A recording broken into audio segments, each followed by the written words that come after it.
All right, so here we're going to be demonstrating an internal rotation PAIL rail. For this exercise, you're going to require some sort of foam roller or foam pad, something you can rest your head on. Helps us maintain a neutral head and neck posture. From here, what I'm going to do is assume a sideline position and use my roller to prop my head up. What we want to make sure of in this position is that we're laying on our side. We want to make sure that we're rolled towards our front side here. We're not leaning backwards. From there, I'm going to get my elbow about 30 to 45 degrees away from my body, somewhere in a comfortable position. And then from here, I'm going to let my shoulder rotate and fall towards the ground into internal rotation.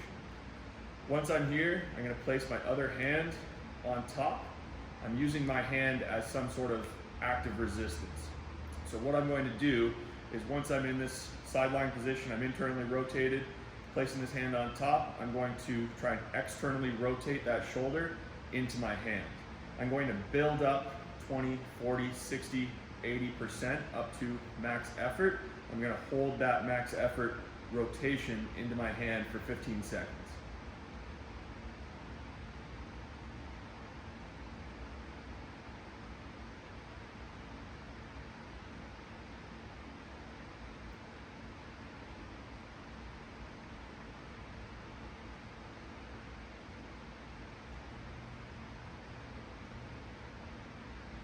At the end of that 15-second count, I'm going to relax that shoulder once again. I can drop my hand in this case, and I'm going to internally rotate that shoulder towards the floor, building up 20, 40, 60, 80, 100%, and holding that 100% for 15 seconds.